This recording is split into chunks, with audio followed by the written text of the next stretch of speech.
Olá, alunos! Aqui estou eu novamente, professor Adílio Batalha, para mais uma aula de História. A aula de hoje, que tem o número 17, será sobre as diferentes formas de trabalho na História. Vocês vão entender por que diferentes formas de trabalho na História, em todo o período histórico em que a humanidade se encontra.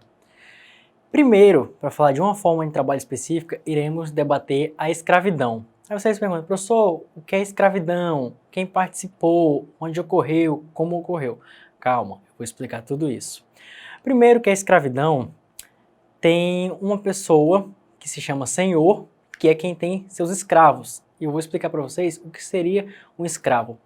Um escravo é qualquer pessoa que teve a sua liberdade retirada pelo seu senhor e ela agora não pode mais fazer coisas básicas, como ter liberdade de sair, de comer, de dormir quando quer. Tudo que ela for fazer, o seu senhor tem que deixar. É uma pessoa sem direitos. Após vocês saberem o que é um escravo, eu quero falar para vocês se a escravidão existiu no Brasil. Sim, existiu o trabalho escravo no Brasil e ele existe até hoje em alguns casos específicos. Tá, mas professor, a gente agora já sabe o que é um escravo e se a escravidão existiu no Brasil. Mas como uma pessoa se torna um escravo? Uma pessoa, gente, se torna um escravo principalmente das seguintes maneiras. Quatro seguintes maneiras. Quando ela vira um escravo por dívidas, quando ela vira um escravo por ser prisioneiro de guerra, quando ela vira um escravo por contrair uma dívida alimentícia, vamos supor, minha plantação não deu certo, mas a do meu vizinho deu, então eu vou trabalhar para ele como escravo, ele vai me dominar, vai ter todos os meus direitos, até eu conseguir pagar essa dívida alimentícia com ele. E também eu posso ter cometido algum crime, e dependendo do lugar que eu cometo o crime, eu vou ser condenado escravo daquela pessoa que foi a vítima. Eu vou trabalhar para aquela pessoa até eu pagar pelo meu crime. E eu vou explicar agora, sem mais delongas, como a escravidão se deu no Brasil. O esqueminha que vocês estão vendo agora é muito fácil e espero que vocês entendam. Primeiro, a escravidão se deu quando os portugueses chegaram na costa do continente africano. Assim que eles chegaram na costa da África, eles tiveram contato comercial com os reinos que existiam na África, porque a África era um lugar muito rico, também tinha seus reinos. Com isso, aqueles reinos que controlavam a região, alguns trabalhavam com escravos. Então os portugueses ofereciam materiais para esses reinos, como armas, cachaça, vestuário, e trocavam por escravos. Cavalo também era muito usado, porque um cavalo europeu era muito importante para se utilizar em batalhas ou no cultivo, na agricultura. Após os europeus trocarem seus materiais pelos escravos, embarcavam esses escravos nos navios, que eram conhecidos como navios negreiros, por causa da presença dos escravos nele, e eles eram transportados até as Américas, principalmente a América do Norte e a América do Sul, principalmente o Brasil, especificamente. A América Espanhola, que era onde a Espanha detinha territórios, que hoje são os países conhecidos como Peru, Bolívia, Chile, Uruguai, não tinha tanta presença de escravos como na América Portuguesa, que era o Brasil. Os escravos, então, perdiam toda a sua garantia de vida, como moradia, família, e eram jogados nesse lugar novo, que era o Brasil. E quando eles eram jogados, eles já eram obrigados a sofrerem maus tratos na viagem e assim que chegavam, sendo vítima das maiores atrocidades possíveis, como irei demonstrar futuramente. E assim que os portugueses chegavam e esses escravos eram colocados, eles se preparavam para mais novas viagens, e assim todo esse ciclo se repetia. O tráfico negreiro, ele foi popularmente, ele durou entre o século XV e o século XIX. Foi o seu grande auge, o seu grande boom do tráfico negreiro. Os cativos eram capturados, como eu falei, os cativos, no caso, gente, são os escravizados, os escravos. Eles eram capturados e vendidos. E, como eu disse, eles eram trocados por materiais importantes para os reinos, como, por exemplo, o Reino do Congo, que detinha uma grande área e seus líderes faziam o comércio de escravos. Trocavam por cavalos, como eu disse, armaduras, mosquetes, que eram arma de fogo da época. Todo esse material era muito utilizado em novas guerras, que capturavam escravos. Como eu disse, escravos eram prisioneiros de guerra em sua maioria. Então, era um comércio que acontecia, uma verdadeira economia baseada na escravidão. O tráfico negreiro, gente, é importante salientar para vocês, foi responsável direto e indireto pela morte e pela destruição de várias famílias. Muitas vidas se perderam durante o processo de trazer os escravos à força, bem claro que nenhum queria vir, ninguém ia ser escravo de bom grado. Eles eram transportados à força, muitos se matavam na viagem porque morrer era melhor do que viver sendo escravo pelo resto da vida. E também muitos morriam depois de chegar nas novas terras, por não se acostumar, pelas doenças, pelo trabalho forçado e tudo mais. É mesmo essa prática, gente, sendo muito cruel e ter destruído a vida de milhões e milhões de pessoas, ela era muito bem vista pelas pessoas que detinham dinheiro, pelas elites, seja a elite portuguesa, a elite que morava no Brasil, e também tinha o apoio de alguns órgãos como a Igreja. A Igreja Católica não via com maus olhos a escravidão negra, porque naquela época era visto que o negro não era do mesmo nível que o branco, diferente da escravidão indígena, que a Igreja Católica, sim, era contra a escravidão indígena. Mas relacionado à escravidão do negro, a Igreja Católica, nesse tempo, em sua maioria, não via problemas com essa prática. Um exemplo agora que vocês estão vendo era como era feito o transporte e como os escravos eram embarcados no navio negreiro. Colocavam centenas de escravos em lugares que não cabia nem 5 dezenas, vamos supor. O espaço é para 50 pessoas, eles colocavam 200. Então era um amontoado, os escravos tinham que fazer suas necessidades em cima um do outro e a água que chegava no convés molhava eles. Então muitos morriam sem alimento e de doenças que pegavam no mar.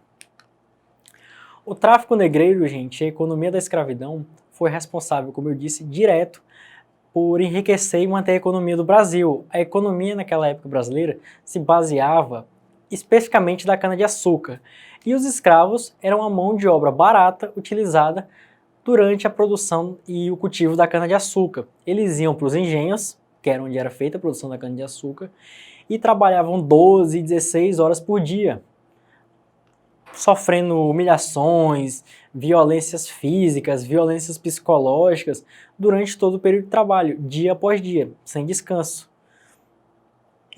Todo esse processo ficou muito marcado na época e apareceram defensores dos escravos. Eles não eram a maioria, mas existiam sim pessoas que eram contra a escravidão já naquela época. Os latifúndios brasileiros, gente, vocês não sabem o que é latifúndio, eu vou explicar. O latifúndio é uma grande área de terra. Sabe quando você vai em direção a algum ramal e vê uma grande colônia com seus 50, 100 hectares? Isso é um latifúndio, uma grande propriedade de terra. E naquela época no Brasil era esse tipo de propriedade que era cultivada pelos senhores mais ricos. Eles tinham um latifúndio imenso de terra, muita terra, e também tinham muitos escravos para trabalhar. Então, quanto maior o latifúndio do dono da terra, mais escravos ele tinha e mais dinheiro ele ia ganhar com esses escravos trabalhando para ele.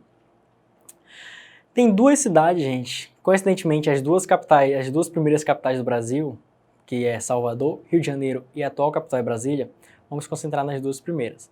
As duas primeiras, Salvador e Rio de Janeiro, se beneficiavam muito com o comércio de escravo, porque assim que os escravos chegavam nessas cidades, a economia ficava mais forte e produtos eram vendidos em troca desses escravos, especialmente tabaco, aguardente e outros materiais, como pele, cana-de-açúcar, tudo isso era trocado pelos escravos e enriquecia a cidade que fazia essa troca.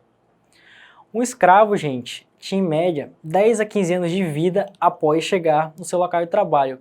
Isso porque as condições de trabalho dele eram péssimas. Ele não tinha uma moradia segura, ele não tinha uma comida segura, ele não tinha como se defender das agressões. Então, um escravo que chegasse, se ele chega por volta de 15 anos e se ele dura até seus 30, ele já era um escravo que viveu muito tempo.